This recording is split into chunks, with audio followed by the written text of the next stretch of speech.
আজকে সন্ধ্যার মধ্যে যদি আমাদের মাকসু বাস্তবায়নের নিয়ে কার্যকরী পদক্ষেপ গ্রহণ না করা হয়, তাহলে আমাদের এই শিকল ভেঙে এই বিশ্ববিদ্যালয়ের গায়ে এই শিকল পরিয়ে দেব।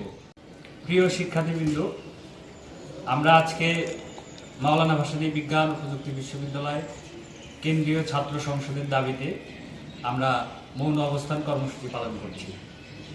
আমরা দীর্ঘদিন যাবৎ আমাদের সংগ্রাম পরিচালনা করে আসছি, কিন্তু এই বিশ্ববিদ্যালয় প্রশাসনের আমাদের এই সংগ্রামের কোনো মূল্যায়ন করছে না।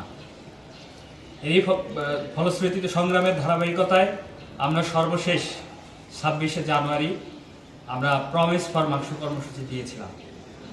তখন প্রশাসনের পক্ষ থেকে আমাদেরকে বলা হয়েছিল যে 15ই ফেব্রুয়ারি নির্বাচনের পর থেকে মাকসুর আনুষ্ঠানিক কার্যক্রম শুরু করবে। কিন্তু আমরা লক্ষ্য করেছি যে প্রশাসন এ ব্যাপারে কার্যকরী কোনো পদক্ষেপ গ্রহণ করেনি। এ ব্যাপারে প্রশাসনের কাছে জবাবদিহিতা নিশ্চিত করতে গেলে প্রশাসন আমাদের সাথে যে ব্যবহার করে, তাতে আমরা বুঝতে পারি যে তারা আমাদের এই মাকসু বাস্তবায়নকে আমলে নিচ্ছে না। তারা চায় আমরা যেন দাসত্ব শৃঙ্খল ভেতরে থেকে এই বিশ্ববিদ্যালয়ে জীবন পার করি। কিন্তু আমি শুরুতেই কোরআনের যে আয়াত তেলাওয়াত করেছি, সেখানে আল্লাহ নিজে মানুষকে রাজনৈতিক ক্ষমতা দিয়ে খলিফা বলে সাব্যস্ত করেছে। আমরা আজকে সারাদিন এই মৌন অবস্থান কর্মসূচি পালন করব। আজকে সন্ধ্যার মধ্যে যদি আমাদের মাকসু বাস্তবায়নের নিয়ে কার্যকরী পদক্ষেপ গ্রহণ না করা হয়, তাহলে আমাদের এই শিকল ভেঙে এই বিশ্ববিদ্যালয়ের গায়ে এই শিকল পরিয়ে দেব। আজকে আমরা সন্ধ্যা পর্যন্ত অপেক্ষা করব। এর মধ্যেই প্রশাসনের দৃষ্টি আকর্ষণ করছি, আপনারা কার্যকরী পদক্ষেপ গ্রহণ করুন। আপনারা জালেম হবেন না।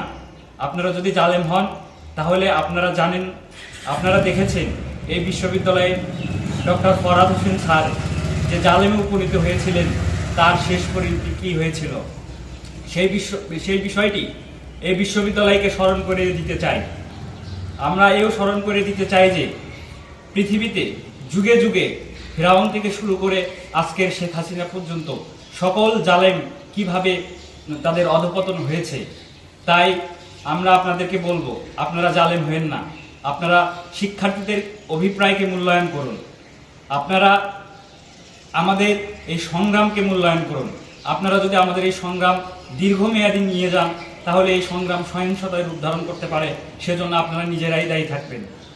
সর্বশেষ মহান আল্লাহর কাছে আমরা প্রার্থনা করি, এই প্রশাসনকে যেন হেদায়েতের দাওয়াত দেয়। আল্লাহ যেন তাদেরকে আমাদের সংগ্রাম বোঝার, আমাদের অভিপ্রায় বোঝার ক্ষমতা দান করে। এই বলে আজকে আমি আমার বক্তব্য শেষ করছি। আজকে আমরা সারা দিন মৌন অবস্থান কর্মসূচি পালন করব। ধন্যবাদ সবাইকে।